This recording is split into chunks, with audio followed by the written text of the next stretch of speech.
수술대 앞이라 갈 준비 안 됐는데 새벽 2시 낯선 도시 로그인 기록이 남편 손끝을 떨게 만들었어요.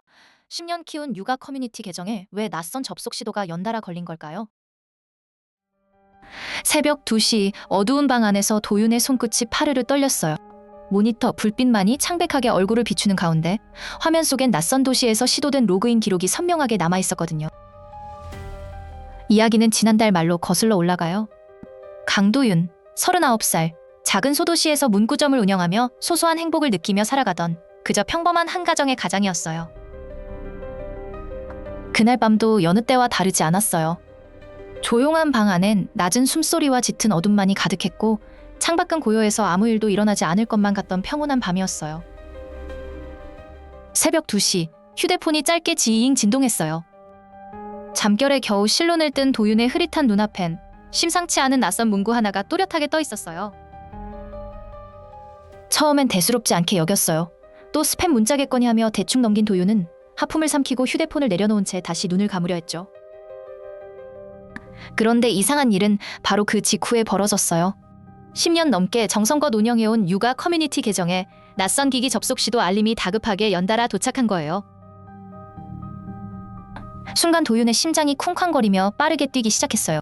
식은땀이 흐르는 손으로 곤히 잠든 아내를 향해 다급하게 손을 뻗어 그녀를 흔들어 깨웠어요. 지연은 처음엔 짜증 섞인 눈살을 찌푸리며 대답했어요. 뭔데 이 시간에 그래? 무슨 일 있냐고 잠에 잔뜩 취한 목소리로 되물었죠. 하지만 남편의 새하얗게 질린 얼굴을 본 순간 잠기운이 싹 가시며 지연의 표정도 순식간에 굳어버렸어요. 두 사람은 곧바로 컴퓨터 앞에 나란히 앉았어요. 화면을 확인한 지연이 낮게 가라앉은 목소리로 물었어요. 이게 대체 언제부터 이랬던 거냐고. 떨리는 손끝으로 화면을 가리키며 불안한 눈빛으로 남편을 바라봤죠. 기록을 살펴보던 도윤의 손끝이 그대로 멈췄어요. 며칠 전부터 낯설고 알 수 없는 위치에서 이미 몇 차례나 로그인이 시도돼 있었던 거예요. 다행히 최근 도입한 이메일 인증 절차 덕분에 실제 접속까지는 정말 아슬아슬하게 막혀 있었어요. 두 사람은 그제야 겨우 안도의 한숨을 내쉬었죠. 하지만 마음 놓을 틈도 잠시였어요. 도윤은 그 커뮤니티에서 아이 없는 부부들을 위로하고 다독이는 모임을 10년 가까이 애정으로 운영해오고 있었거든요. 문제는 그 비밀번호를 다른 사이트와 똑같이 써온 것이었어요. 지현이 믿기지 않는다는 얼굴로 되물었어요. 설마 예전에 탈퇴했던 그 쇼핑몰 아니냐고요. 도윤은 차마 아무 말도 하지 못했어요. 몇 년 전 탈퇴한 그 쇼핑몰에서 개인정보가 새어나간 모양이었고 등골을 타고 온몸에 소름이 쫙 돋았어요.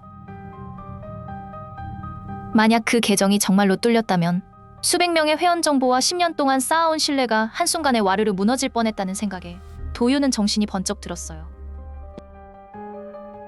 솔직히 이 장면에서 저도 진짜 심장이 철렁 내려앉았어요. 도윤은 지금 당장 다 바꿔야 한다고 중얼거리며 밤새 정신없이 키보드를 두드리기 시작했어요.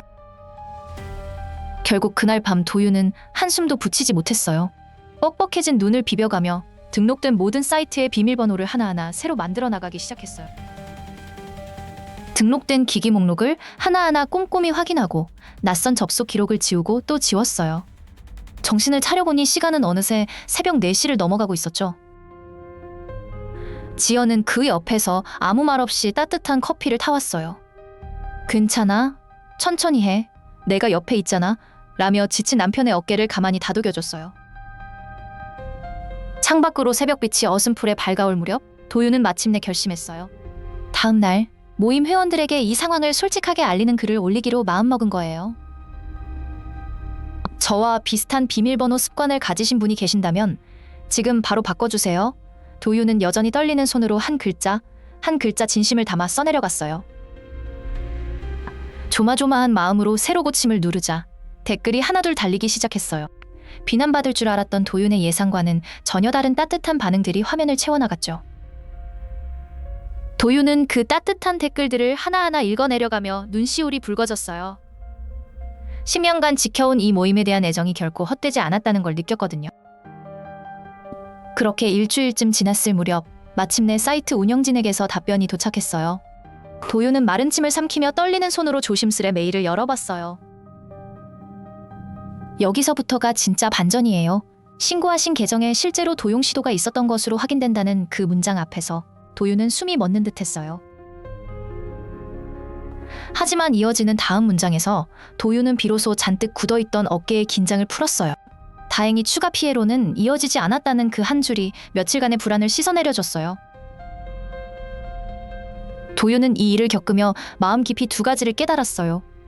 사소해 보이는 보안 알림도 결코 무시해선 안 된다는 것, 그리고 곁을 지켜준 사람들의 소중함이었죠.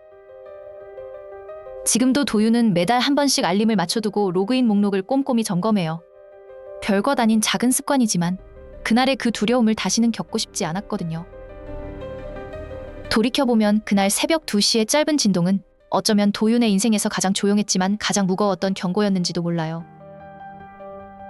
여러분이라면 어떻게 하셨을까요? 댓글로 알려주세요. 여러분의 사연을 댓글로 보내주시면 제가 다음 영상으로 읽어드릴게요. 사연을 읽어드린 AI, 다음 이야기에서 또 만나요. 구독과 좋아요는 큰 힘이 됩니다.